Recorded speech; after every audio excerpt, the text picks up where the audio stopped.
2025 లేదా 26లో డిగ్రీ లేదా బీటెక్ చదివారా? సాఫ్ట్‌వేర్ జాబ్ కోసం ఎదురు చూస్తున్నారా? అయితే కోడ్ జ్ఞాన్ 100 డేస్ కోర్సులో చేరండి, జాబ్ సాధించండి. నమస్తే, వెల్కమ్ టు సుమన్ టీవీ. నేను మీ యాంకర్ సిరి. ఎవరైనా కూడా కొత్తగా ఒక బిజినెస్ని స్టార్ట్ చేయాలి అనుకున్నప్పుడు ఖచ్చితంగా ఈ 3 పాయింట్స్ మాత్రం ఖచ్చితంగా తెలుసుకోవాల్సిందే. సేల్స్, దాంతోపాటు ప్రాఫిట్ అండ్ అలాగే క్యాష్. ఇవన్నీ కూడా మనం ఎలా బ్యాలెన్స్ చేయాలి, అసలు బిజినెస్ స్టార్ట్ చేసేటప్పుడు మనం చెక్ చేసుకోవాల్సిన విషయాలు ఏంటి? మనందరికీ కూడా చాలా తెలిసిన వ్యక్తి అని చెప్పొచ్చు, సిఏ బుచ్చిబాబు గారు. సో వారిని అడిగి తెలుసుకుందాం. నమస్కారం సార్. నమస్తే సిరి. బిజినెస్ ప్రతి ఒక్కరు కూడా ఈ మధ్య కాలంలో స్టార్టప్స్ అని అండ్ కొత్తగా బిజినెస్ జాబ్ కన్నా ఎక్కువగా బిజినెస్కి ప్రిఫరెన్స్ ఇస్తూ ఉన్నారు. అలాంటి వాళ్ళు ఎవరైనా కూడా నేను బిజినెస్ స్టార్ట్ చేయాలి అనుకుంటున్నాను, అది సోల్ ప్రొపరేటరీషిప్ అయినా అండ్ లేదంటే పార్ట్నర్షిప్ అయినా లేదంటే ఎల్ఎల్పి అయినా ప్రైవేట్ లిమిటెడ్ కంపెనీ అయినా, ఇవి మూడిట్లో నాకు ఏది సెట్ అవుతుంది అని ఎలా తెలుసుకోవచ్చు సార్? చాలా ఫస్ట్ మంచి ప్రశ్న అడిగావు సిరి. Thank you. ఎందుకనంటే లాభాలు నష్టాలు దీనిలోపు ముఖ్యంగా అసలు బిజినెస్ ఏంటి, ఫార్మేషన్ ఏంటి, రిజిస్ట్రేషన్ ఏంటి అని తెలుసుకోవడం అనేది ఫస్ట్ ఇంపార్టెంట్, ఒక ప్రాథమిక బాధ్యత అని చెప్తాను నేను. ఎందుకనంటే చాలామంది బిజినెస్ స్టార్ట్ చేద్దామని అనుకునేటప్పుడు వాళ్ళకి తోచిన విధానంలో వెళ్ళిపోతుంటారు. ఎట్లా అనంటే డైరెక్ట్గా మా ఆఫీస్కి వచ్చేసి మాకు ప్రైవేట్ లిమిటెడ్ కంపెనీ కావాలంటారు. మేబీ వాళ్ళకి అసలు ప్రైవేట్ లిమిటెడ్ ఫిట్ అవ్వకపోవచ్చు. Maybe they can start with simply a sole proprietary concern కూడా. సో ముఖ్యంగా ఇండియాలో బిజినెస్ స్టార్ట్ చేయడానికి 4 రకాలు ఉన్నాయి. ఒకటి సోల్ ప్రొపరేటర్షిప్, 2 పార్ట్నర్షిప్, 3 ఎల్ఎల్పి, 4ది ప్రైవేట్ లిమిటెడ్ కంపెనీ. అదే స్థాయిలో అంతకన్నా కొంచెం మించి ఉండేది లిమిటెడ్ కంపెనీ. అదే కనుక సామాజిక సేవలో ఉండే వాళ్ళకైతే ఎన్జిఓలో కూడాను సెక్షన్ 8 ఫౌండేషన్ అని ఉంటుంది, అలాగే ట్రస్ట్ ఉంటుంది, అలాగే సొసైటీ ఉంటుంది. సో ఫస్ట్ ముందు మనం బిజినెస్ సెగ్మెంట్ మాట్లాడుతున్నాం కాబట్టి జనరల్గా ఎవరైనా ఒక వ్యక్తి బిజినెస్ స్టార్ట్ చేస్తుంటే, ఫర్ ఎగ్జాంపుల్ మీరు ఒక బొటిక్ పెట్టాలనుకుంటున్నారు, ఒక బేకరీ పెట్టాలనుకుంటున్నారు, లేదా ఒక కఫే పెట్టాలనుకుంటున్నారు. బట్ హోల్ అండ్ సోల్ మీరే అనుకోండి, మీతో పార్ట్నర్స్ లేరు, మీ అంత ఇంపార్టెంట్గా కలిసి వచ్చే వాళ్ళు లేరు, అంటే వాళ్ళ ఎఫర్ట్స్ అవసరం లేదు అని అనుకున్నప్పుడు, వ్యాపారం చిన్న స్థాయిలో ఉన్నప్పుడు ఖచ్చితంగా సోల్ ప్రొపరేటరీ సరిపోతుంది. మీ దగ్గర ఉన్న కొంచెం పెట్టుబడి పెట్టుకుంటారు, ఒక 20-30 లక్షలు అనుకోండి, దాన్ని మీరు పెట్టుబడి పెట్టుకుంటారు, దానిలాగే కొంచెం బ్యాంక్ లోన్ తీసుకుంటారు. సో హోల్ అండ్ సోల్ మీరే అయినప్పుడు, దాని పరిధి కొంచెం లిమిటెడ్గా ఉన్నప్పుడు, రెండోది వేరే వ్యక్తి దానిలో అవసరం లేకుండా మీరు మీ ఎంప్లాయీస్తో కనుక ముందుకెళ్ళే మార్గం అయితే సోల్ ప్రొపరేటరీ సరిపోతుంది. ఓకే. సో దానిలో ఏంటి ఉందంటే అన్నీ మీరే, కర్త కర్మ క్రియ అన్నీ మీరే. ఓకే. సో లాభం వచ్చినా మీరే, నష్టం వచ్చినా మీరే, లోన్ తీసుకొచ్చుకున్నా దానికి కంప్లీట్గా పర్సనల్ గ్యారెంటారు, పూచీదారు మీరే అవుతారు. ఇంకా అది ఎలా అంటే, ఫర్ ఎగ్జాంపుల్ జనరల్గా అసలు ఈ రిజిస్ట్రేషన్లు ఇవన్నీ ఎప్పుడు ఉంటాయి, పేపర్ వర్క్లు అనేవి. ఇఫ్ సంథింగ్ గోస్ రాంగ్, లేదనంటే బాగా ఉన్న రోజులు అన్ని రోజులు బాగానే ఉంటాయి, అప్పుడు ఏం గుర్తురాదు మనది కాదు అని అనుకున్న రోజు ఇలాంటివన్నీ వస్తాయి, పేపర్లో ఏముందని వస్తుంది. ఫర్ ఎగ్జాంపుల్ ఏదన్నా టైం బాగాలేక మన బిజినెస్ బాగా చేసినా సరే కొంచెం ఏదన్నా ఇబ్బందులు పడిపోయి బిజినెస్ సరిగ్గా నడవని రోజు కొన్ని అప్పులు వచ్చాయనుకోండి, ఆ అప్పులన్నిటి కూడాను సోల్ ప్రొపరేటరీ కనుక అయితే మీరే మీ వ్యక్తిగత కెపాసిటీతో తీర్చాలి. నా బిజినెస్కి సంబంధం లేదని అనకూడదు. మీ వ్యక్తిగతంగా ఉన్న ఆస్తులు కూడాను, అంటే ఇళ్ళు పొలాలు అని అనుకుంటే వాటిని కూడాను తీసుకొచ్చేసి పెట్టాల్సి ఉంటుంది. అంటే దాన్ని ఏమంటామంటే పర్సనల్ లయబిలిటీ అంటే వ్యక్తిగత బాధ్యత, వ్యక్తిగత పూచీదారు మీరు. సో ఏదొచ్చినా సరే మీరే చేయాల్సి ఉంటుంది, అది సోల్ ప్రొపరేటరీ. తర్వాత పార్ట్నర్షిప్ కనుక నన్ను అనుకుంటే, మీరు మీ ఫ్రెండ్స్, లేదు మీరు మీ రిలేటివ్స్, మీరు మీ కజిన్స్, లేదు ఒక 2 ఆర్కిటెక్ట్లు, ఒక 2 చార్టర్డ్ అకౌంటెంట్లు, కామన్ ఎఫర్ట్స్ పెట్టగలిగేవాళ్ళు, కామన్ కెపాసిటీ ఉన్నవాళ్ళు, బిజినెస్ని కాంట్రిబ్యూట్ చేసేవాళ్ళు. లేదు అని అంటే కొన్నిసార్లు మీ దగ్గర నైపుణ్యం ఉంటుంది, క్యాపిటల్ ఉండదు, ఇంకొకరి దగ్గర క్యాపిటల్ ఉంటుంది, సో బిజినెస్లో ఎంటర్ అవుదామన్న ఉత్సాహం ఉంటాయి. కాబట్టి ఆ నిమిషంలో మీ ఇద్దరు కలిసి ఒక పార్ట్నర్షిప్ ఫామ్ ఫ్లోట్ చేయొచ్చు. సో మీరు ఎఫర్ట్స్ తీసుకొస్తారు, వాళ్ళు క్యాపిటల్ తీసుకొస్తారు, అలాగే ఇద్దరు క్యాపిటల్ తీసుకొస్తారు, లేదు ఇద్దరు ఎఫర్ట్సే తీసుకొస్తారు, వాట్ ఎవర్ ఇట్. దాన్ని కలిపి, అంటే ఒక ఇద్దరు కలిసి ముందుకెళ్దాము అనే ఒక ఆలోచన ముందుకు తీసుకెళ్లేది పార్ట్నర్షిప్ ఫామ్. ఆ పార్ట్నర్షిప్ ఫామ్లో ఎలా ఉంటుంది అని అంటే, ఫస్ట్ మీ ఇద్దరు కలిపి మీ పాన్లు ఆధార్లు సబ్మిట్ చేసుకొని ఒక పార్ట్నర్షిప్ ఫామ్ రిజిస్ట్రార్ దగ్గర రిజిస్ట్రేషన్ చేయించుకుంటే చాలా మంచిది. కాకపోతే మేము చూసే ఏంటి అని అంటే, ఒక 30-40 ఏళ్ల క్రితం ఉన్నవి, లేదా ఒక 20 ఏళ్ల క్రితం ఉన్నవి, చాలామంది పార్ట్నర్షిప్ ఫామ్ రిజిస్ట్రేషన్ చేసుకోకుండా ఉంటారు. పార్ట్నర్షిప్ ఫామ్ రిజిస్ట్రేషన్ చేసుకోకపోతే చాలా చాలా ఇబ్బంది ఉంటుంది. నేను ఇందా చెప్పినట్టు ఏదన్నా సిచ్యుయేషన్ బాగాలేని రోజే అవసరం అవుతుంది అనుకున్నాం కదా. అవును సార్. ఈ పార్ట్నర్షిప్ ఫామ్ కనుక ఏదన్నా కొంచెం వేరే వ్యక్తి దగ్గర సూట్ ఫైల్ చేసి ఏదన్నా కేసు ఫైల్ చేయాల్సి వస్తే పార్ట్నర్షిప్ ఫామ్ కనుక రిజిస్టర్ అవ్వకపోతే ఈ పార్ట్నర్షిప్ ఫాము సూట్ ఫైల్ చేసే రైట్ ఉండదు. అది చాలా పెద్ద ఒక అన్రిజిస్టర్డ్ పార్ట్నర్షిప్ ఫామ్లో ఉన్న పెద్ద లోపం అన్నమాట. ఓకే. మీరు లీగల్గా మీకు వాళ్ళు డబ్బులు ఇవ్వాలి, కానీ మీరు వాళ్ళ మీద కేసు ఫైల్ చేయడానికి ఆప్షన్ ఉండదు. లేదు. సో రిజిస్ట్రేషన్ అనేది కంపల్సరీ. తర్వాత ఈ రిజిస్ట్రేషన్ కనుక రివర్స్ వేలో చూసుకుంటే, అంటే వేరే వ్యక్తులు కనుక మన మీద కేసు ఫైల్ చేయాల్సి వస్తే, అంటే రిజిస్ట్రేషన్ అవుతుంది, మీరు కేసు ఫైల్ చేస్తారు, మీ ఎంటైటిల్మెంట్ వస్తుంది. కానీ పార్ట్నర్షిప్ ఫామ్లో ఉండే ఒక మేజర్ లోపం ఏంటి అని అంటే, నేను ఇందాక వ్యక్తిగతంగా కనుక మీ బాధ్యత వ్యక్తిగత పూచీదారు, వ్యక్తిగత హామీదారు అని ఏదైతే ఉన్నామో పార్ట్నర్షిప్ ఫామ్లో ఉన్నా సరే అది కూడా ఉంటుంది. ఓకే. అంటే మీ ఇద్దరు ఫ్రెండ్స్ కలిసి బిజినెస్ చేశారు, పార్ట్నర్షిప్ ఫామ్ వాళ్ళ చేసుకున్నారు. రోల్స్ రెస్పాన్సిబిలిటీస్ అన్నీ కూడా మనం ముందుగానే రాసుకోవాలి సార్. రాసుకుంటే బాగుంటుంది. రాసుకోనంత మాత్రాన దానికి ఎదుటి వాళ్ళకి, ఫర్ ఎగ్జాంపుల్ నేను వర్కింగ్ పార్ట్నర్లా ఉన్నాను, తను స్లీపింగ్ పార్ట్నర్లా ఉన్నారు, ఆ బాధ్యతలన్నీ తనే తీర్చాలి అనడానికి ఉండదు. ఓకే. ఫైనాన్షియల్ రెస్పాన్సిబిలిటీ కనుక వస్తుంది అని అంటే ఖచ్చితంగా అది ఇద్దరిది. చాలామంది 3-4 పార్ట్నర్స్ కలిపిన చోట ఒక బిజినెస్ చేసుకొని ఏదన్నా కొంచెం నష్టపోతే దానికి గనక బాధ్యత ఆయనే వర్కింగ్ పార్ట్నర్ కదా నా బాధ్యత లేదు, అట్లా ఉండదు. అంటే మూడో వ్యక్తికి వచ్చేసరికి బాధ్యత అందరిదిను. సో పార్ట్నర్షిప్ ఫామ్లో ఉండే ఒక లోపం ఏంటి అని అంటే, మీ వ్యక్తిగత బాధ్యత కూడాను కలిసి వస్తుంది పార్ట్నర్షిప్ ఫామ్లో. మీ ఇద్దరు కలిపి ఫ్రెండ్స్ లాగా పెట్టుకున్నా సరే బిజినెస్ పోయింది అని అంటే మీ ఇద్దరి వ్యక్తిగత ఆస్తులతో కూడా ఆ పార్ట్నర్షిప్ ఫామ్కి సంబంధం ఉంది. అది ఒక పెద్ద లయబిలిటీ యాంగిల్. సో ఇక్కడ రిస్క్స్ ఎంతవరకు ఉంటాయనేది ముందు అర్థం చేసుకుంటే ఏ బిజినెస్ స్ట్రక్చర్తో వెళ్ళాలి అనేది ఒక అవగాహన వస్తుంది. అందుకే నేను ముఖ్యంగా కొంచెం బాధ వస్తే ఇబ్బంది వస్తే అనే దానిలో డిస్కస్ చేస్తున్నా. ఇప్పటి వరకు మనం చూస్తున్న ప్రతి ఒక్కరు కూడా అంటే ఫ్రాంచైజ్ తీసుకుంటారు ఇద్దరం కలిసి చేద్దాము అని. మీరు అన్నట్టుగానే ఆ రోల్స్ అయినా రెస్పాన్సిబిలిటీ అయినా క్లియర్గా ఒక డాక్యుమెంట్ రూపకంగా మనకు లేకపోతే నష్టం ఒకరి మీదే పడిపోతుంది. ఎగ్జాక్ట్లీ.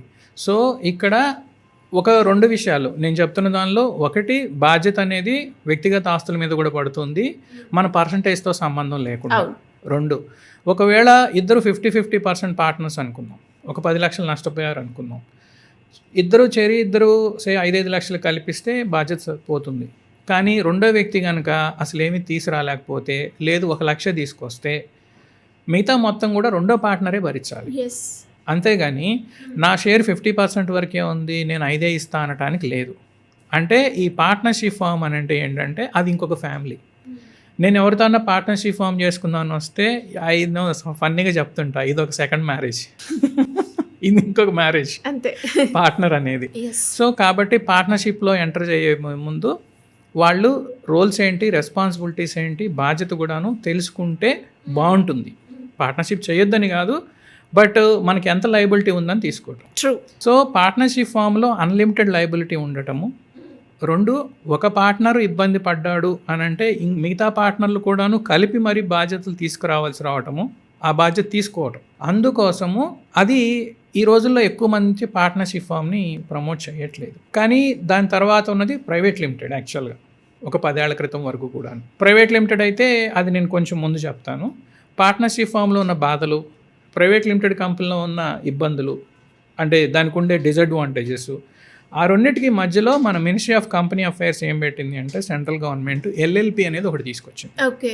సో LLP ఏంటి అంటే లిమిటెడ్ లయబిలిటీ పార్ట్నర్షిప్ ఫామ్. ఇది ఎవరికి ఉపయోగపడుతుంది సార్? ఇది పార్ట్నర్షిప్ ఫామ్ బిజినెస్ చేసుకుందాం అనుకునే వాళ్ళందరికీ LLP చాలా బాగా ఉపయోగపడుతుంది. ముఖ్యంగా ప్రొఫెషనల్ సెగ్మెంట్లోనూ నేను ఇందాక అన్నట్టు ఎఫర్ట్స్ ఒకళ్ళు, డబ్బులు ఒకళ్ళు, ఇది తీసుకొచ్చే వాళ్ళకి చాలా బాగా ఉపయోగపడుతుంది. మేజర్ ఏంటి అని అంటే ఫస్ట్ పార్ట్నర్షిప్ ఫామ్లో అన్లిమిటెడ్ లయబిలిటీ. లిమిటెడ్ ఇక్కడ ఏంటంటే LLP అంటే limited liability firm. For example నేను Gorantla Buchibabu, Gorantla and associates LLP chartered accountants. మా ఆఫీస్లో 3 పార్ట్నర్లు ఉన్నారు. సో మా ఫామ్కి ఏదన్నా ఇబ్బంది వస్తే limited liability, for example limited liability partnership, ఒక 2 ఆర్కిటెక్ట్లు అనుకోండి, లాయర్లు అనుకోండి, చార్టర్డ్ అకౌంట్లు అనుకోండి, కొన్ని స్టార్టప్లు, లేదు కొంతమంది కలెక్టివ్గా ఇన్వెస్ట్మెంట్ చేస్తుంటారు. 10 మంది ఫ్రెండ్స్ కలిసి వాళ్ళు కేవలం LLP స్టార్టప్లోనే ఇన్వెస్ట్ చేస్తుంటారు. వాళ్ళందరూ కలిపి ఒక చాట ఇన్వెస్ట్ చేయడం కోసం ఈ ఎల్ఎల్పి బాగా ఉపయోగపడుతుంది. మెయిన్ ఏంటంటే ఈ ఎల్ఎల్పికి ఫస్ట్ రిజిస్ట్రేషన్ ఉంటుంది కాబట్టి పార్ట్నర్షిప్ ఫామ్లో లాగా అన్రిజిస్టర్డ్ ఫామ్లో ఉండే ఇబ్బందులు ఉండవు. 2, లయబిలిటీ లిమిటెడ్ అవుతుంది. Okay, limited liability partnership firm ఆ పేరులోనే ఉంది. అదేంటి అని అంటే, నేను ఫర్మ్కి ఒక 10 లక్షలు క్యాపిటల్ ఇస్తాను అని ముగ్గురు కనుక అనుకొని వాళ్ళకున్న రేషియోలో ఒకళ్ళు 30, 20, 10 అనుకుందాం. వాళ్ళు ఆ రేషియోలో కనుక సబ్మిట్ చేశారని అనుకోండి, ఏదన్నా ఫర్మ్కి బాధ వచ్చినా ఇబ్బంది వచ్చినా సరే ఆ పార్ట్నర్ 30 కమిట్ చేసినాడు 30 దాటి, 20 కమిట్ చేసినాడు 20 దాటి, అలాగే 10 దాటి ఇవ్వక్కర్లేదు. అప్పుడు ఏమవుతుంది, వర్స్ట్ కేస్ ₹1 కోటి లయబిలిటీ వచ్చినా సరే 30, 20, 10, 60 ఇచ్చారు కదా, ఆ 60లోనే సెట్ చేయాల్సి ఉంటుంది. So this is the biggest advantage for any person to do business, limited liability partnership firm. ఇంకొకటి, ఆల్రెడీ రిజిస్టర్డ్ ఉండటము, ఎల్ఎల్పి రికగ్నిషన్ కూడా ఉంది కాబట్టి వీళ్ళు ఎవరి మీదన్నా కేసు ఫైల్ చేస్తే కేసు ఫైల్ చేసుకోవచ్చు. 2, వేరే వాళ్ళు మన ఫర్మ్ పేరు మీద ఏదన్నా కేసు ఫైల్ చేసినప్పటికీ అది మనకి క్రిమినల్ ఇంటెన్షన్ లేనంత కాలము, అంటే క్రిమినల్ మైండ్ సెట్ తోటి ఆ ఫర్మ్ నడపనంత కాలము ఆ లయబిలిటీ అనేది ఫర్మ్ దగ్గరే ఆగిపోతుంది, వ్యక్తిగతంగా రాదు. ఇప్పుడు ఎవరన్నా ఒక వ్యక్తి కేవలం డబ్బులు పెట్టాడు, ఒక వ్యక్తి కేవలం ఎఫర్ట్స్ పెట్టారు. ఫర్ ఎగ్జాంపుల్ మీరు మీడియా స్కిల్స్ అనుకుంటే మీ మీడియా స్కిల్స్ తోటి పెట్టారు. ఏదైనా ఫర్మ్కి ఇబ్బంది వచ్చి ఒక 10 లక్షల లయబిలిటీ వచ్చినప్పుడు మిమ్మల్ని తీసుకురమ్మంటే దానికి లాజిక్ ఉండదు కదా, ఎందుకంటే ఇంటెన్షనే తీసుకొచ్చే ఉద్దేశం లేక వేరే వాళ్ళని జాయిన్ చేసుకున్న తర్వాత ఈరోజు బిజినెస్ సరిగ్గా లేదు కాబట్టి నువ్వు తీసుకురానంటే చేయలేదు, నాట్ ఫేర్. అందుకోసము అలాంటి ఇంట్రెస్ట్ని ప్రొటెక్ట్ చేయడానికి ఎల్ఎల్పి అనేది వాడతాం. ఓకే. 4వది private limited or limited. Private limited అనేది ఒక 2 నుంచి అంతకన్నా ఎక్కువ మంది కలిపి ఇన్వెస్ట్మెంట్ చేసుకొని ఒక బిజినెస్ కాన్సెప్ట్ అనుకొని ఇన్వెస్ట్మెంట్స్ రైజ్ చేసుకొని షేర్లు ఇచ్చి, ఓకే, అంతా ఒక family owned closely held. Family old అనేది మరీ కన్జర్వేటివ్ అవుతుంది, కానీ ఒక ప్రొఫెషనల్ వేలో ఆల్ ఇన్ ద గ్రూప్ ఒక 10 మంది 20 మంది లేదు ఒక 100 మంది కలిపి షేర్లు తీసుకొని ప్రైవేట్ లిమిటెడ్ కంపెనీ పెట్టుకొని బిజినెస్ హ్యాండిల్ చేసుకుంటూ దానికి అకౌంట్స్, ఆడిటింగు, కంపెనీస్ యాక్ట్ ప్రకారం గవర్నెన్స్ ఉంటుంది. దానికి కంపెనీస్ యాక్ట్ 2013 అని చెప్పేసి దాని ప్రకారము గవర్నెన్స్ అవుతుంది. ఎల్ఎల్పి వచ్చేసి లిమిటెడ్ లయబిలిటీ పార్ట్నర్షిప్ యాక్ట్ అని చెప్పేసి లిమిటెడ్ లయబిలిటీ దాని కింద గవర్న్ అవుతుంది. సో ప్రైవేట్ లిమిటెడ్ కంపెనీది ఎల్ఎల్పి కన్నా కొంచెం ఎక్కువ స్థాయి వాల్యూము ఇది హ్యాండిల్ చేసేటప్పుడు అవసరం అవుతుంది. Not limited liability, it's limited company. ఈ లిమిటెడ్ కంపెనీలు వచ్చేసి కంపెనీలు ఐపీఓలకి వెళ్ళాలి, పబ్లిక్ ఫండ్స్ తీసుకోవాలి అనే దానికి వాడతాం. సో ప్రైవేట్ లిమిటెడ్ కంపెనీ ఏంటంటే పబ్లిక్ మనీని తాకదు. పబ్లిక్కి ఫర్ ఎగ్జాంపుల్ మా కంపెనీలో నేను షేర్లు అమ్ముతున్నాను హో అని చెప్పేసి అడ్వర్టైజ్మెంట్ చేయడానికి ఏమి ఉండదు. మ్యాక్సిమం మనం మా ఫ్రెండ్స్ కంపెనీలో షేర్స్ ఇస్తున్నారు, ఇట్లా బెనిఫిట్స్ ఉంటాయి ఇట్లా అని చెప్పేసి దాన్ని ఒక షార్ట్ కట్ ఫామ్ అనుకోండి, చాలా తక్కువ మందితోనే డీల్ చేయాల్సి ఉంటుంది. సో ప్రైవేట్ లిమిటెడ్ కంపెనీకి మినిమం 2 షేర్ హోల్డర్లు 2 డైరెక్టర్లు ఉండాలి. లిమిటెడ్ కంపెనీకి మినిమం 3 డైరెక్టర్లు 7 షేర్ హోల్డర్తో స్టార్ట్ అవ్వాలి. సో ఈ సోల్ ప్రొపరైటరీ అనేది చిన్న స్థాయి వాల్యూము హోల్ అండ్ సోల్కి. పార్ట్నర్షిప్ ఫామ్ అనేది 2, 3, 20 మంది వరకు కలిపి సరిపోతుంది. కాకపోతే ఈ పార్ట్నర్షిప్ ఫామ్ దానికి సంబంధించి సాధక బాధకాలు ఏవైతే ఉన్నాయో అవి మాత్రం జాగ్రత్తగా, లయబిలిటీ అనేది అన్లిమిటెడ్ అనేది అర్థం చేసుకోవాలి. ఓకే. సో అలాంటి వాళ్ళందరూ ఎల్ఎల్పి కనుక చేసుకుంటే లిమిటెడ్ లయబిలిటీ పార్ట్నర్షిప్ ఫామ్ కాబట్టి మనకు లయబిలిటీ రాదు, కానీ ప్రైవేట్ లిమిటెడ్ కంపెనీలో ఉండేంత అడ్వాంటేజ్ మనం ఎంజాయ్ చేసుకోవచ్చు. ఎల్ఎల్పికి ప్రైవేట్ లిమిటెడ్కి ఉండే ఒక డిఫరెన్స్ ఏముంటుంది అని అంటే, ఇద్దరూ కనుక ఇన్కమ్ ట్యాక్స్ కట్టిన తర్వాత మిగిలిన లాభాలు కంపెనీలో నుంచి తీయాలి అని అంటే ప్రైవేట్ లిమిటెడ్ కంపెనీలో డివిడెండ్ డిస్ట్రిబ్యూషన్ ట్యాక్స్ కూడా పడుతుంది, కానీ ఎల్ఎల్పిలో అది పడదు. అదొక మేజర్ అడ్వాంటేజ్ ఉంటుంది. సో ఈ ఎల్ఎల్పి స్థాయి దాటిన వాళ్ళు కూడాను వాళ్ళకి ఇంకా ప్రైవేట్ లిమిటెడ్ అనేది కంపల్సరీ అవుతుంది. ఓకే. ముఖ్యంగా ఈ ఎల్ఎల్పి రిలేటెడ్ ఈ మధ్య బ్యాంకర్స్ కూడాను వాళ్ళు ఒక 25 crores లోను కనుక అంతకు 25 అండ్ అబోవ్ కనుక లోన్ ఇస్తుంటే ఖచ్చితంగా మ్యాండేటరీగా పార్ట్నర్షిప్ ఫామ్ అయితే ఎల్ఎల్పీలే చేయమంటున్నారు. మ్యాండేటరీగా చేయాల్సి ఉంది ఇక నుంచి.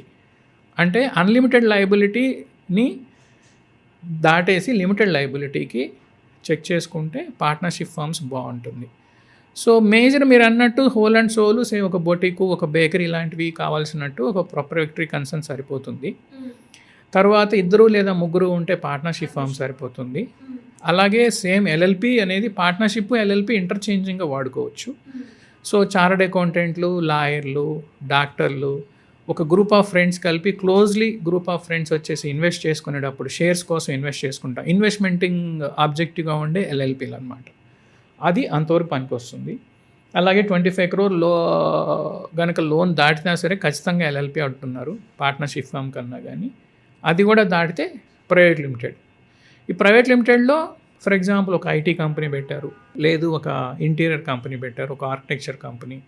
జనరల్గా ప్రైవేట్ లిమిటెడ్ కంపెనీ అని అంటే మీరు ఒక 10-20 మంది ఎంప్లాయీసు, వాళ్ళకు ఒక సెటప్, వాళ్ళకు ఒక ఆబ్లిగేషన్స్, లయబిలిటీసు, మనకి కంపెనీకి సంబంధించి విత్ థర్డ్ పార్టీ అంటే మనం ఒక ప్రెమిసెస్ హైర్ చేస్తాము, నెక్స్ట్ రిసోర్సెస్ హైర్ చేస్తాము, వాళ్ళకి పేరోలు, ప్రావిడెంట్ ఫండ్లు, ఈఎస్ఐలు, ఇన్ని రకరకాలు ఉంటుంది. కాబట్టి ఆ సెటప్లో మన లయబిలిటీ ఎక్కడ ఉంటుందో ఎలా ఉందో కొంచెం అర్థం కాదు. కాబట్టి ప్రైవేట్ లిమిటెడ్ కంపెనీ దాన్ని తీసుకుంటే మనకి రిస్క్ ఫ్రీ ఉంటుంది. కాకపోతే వీటన్నిటినీ చేసేటప్పుడు మనం అర్థం చేసుకోవాల్సింది ఈచ్ అండ్ ఎవ్రీథింగ్, అడ్వాంటేజ్ ఏంటి, డిసడ్వాంటేజ్ ఏంటి, కంప్లైన్సెస్ ఏంటి.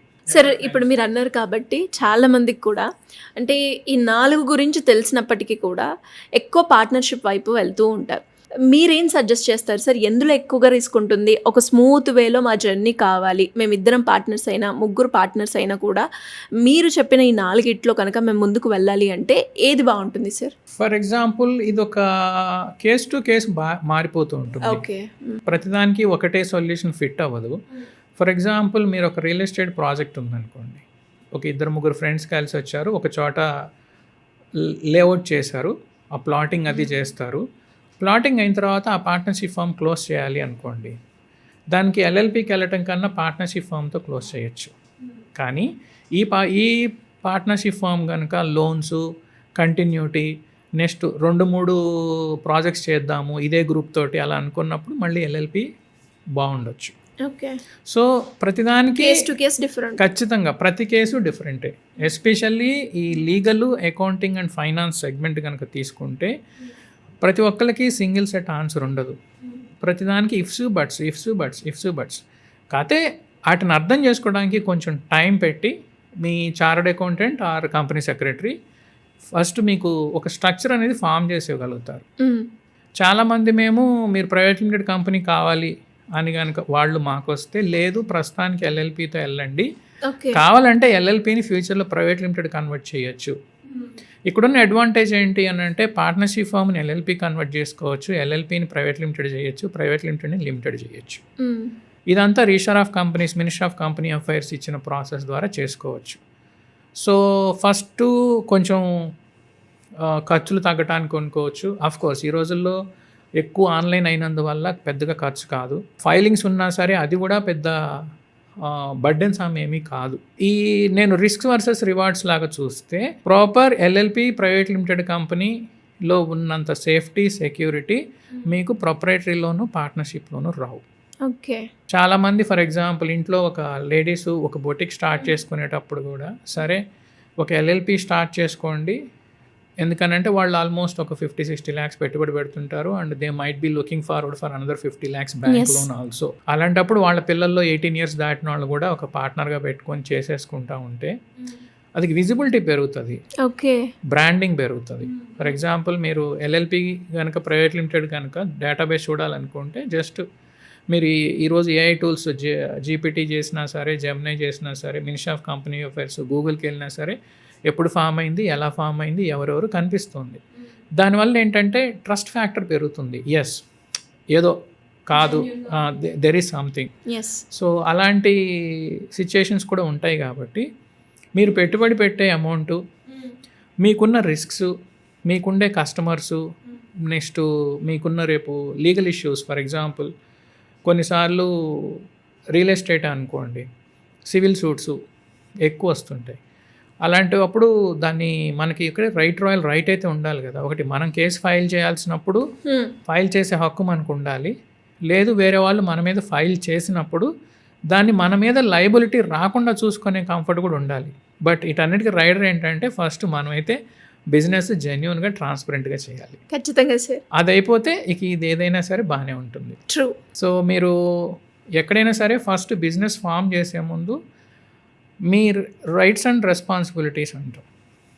ఓకే, అలాగే వాటిని తెలుసుకొని స్టార్ట్ చేస్తే సరిపోతుంది. మ్యాక్సిమం మీకు ఒక 1/2 hour 40 minutes session with one chartered accountant or company secretary is enough for you to get you everything that you need. Okay.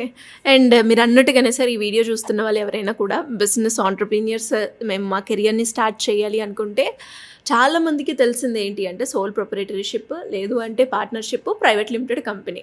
ఇవి మూడే. ఇంకా నేను ఒక్కదాన్నే స్టార్ట్ చేస్తుందంటే నేను సోల్ ప్రొపరేటర్షిప్ వెళ్ళిపోతాను అని అనుకుంటారు. కానీ ఇప్పుడు మీరు చెప్తుంటే అర్థమైంది అందులో ఉన్న రిస్క్ ఫ్యాక్టర్స్ ఏంటి, ఆ ఛాలెంజెస్ ఎలా వస్తాయి, ఏది వెళ్తే బాగుండు అంటే మనం స్టార్ట్ చేసే ముందు ఒక ఇన్ఫర్మేషన్, బేసిక్ ఇన్ఫర్మేషన్ కూడా మనం తెలుసుకోవాల్సిన అవసరం ఉంది అని అర్థమైంది. అబ్సల్యూట్గా కన్సల్టింగ్. అండ్ ఇంతసేపు మీరు ఒక పాయింట్ కూడా అన్నారు సార్, ఏంటి అంటే ఇలా వెళ్ళేటప్పుడు ఒక 1/2 hour ఒక సీఏతో స్పెండ్ చేస్తే మీరు ఎక్కడ వెళ్తే బాగుంటుంది, దాని తర్వాత ఎలా కన్వే చేసుకుంటే బాగుంటుంది అనేది కూడా మీరు చెప్పడం జరిగింది. ఇలాంటి అడ్వైజెస్ కావాలి అంటే మిమ్మల్ని అప్రోచ్ అవ్వచ్చా సార్? నా ఈమెయిల్ పబ్లిక్ డొమైన్లో ఉంటుంది. Okay. They can always call me for any kind of a advisory related information. Yes, this video I am doing purely for the academic and education purposes. No commercial thing is intended.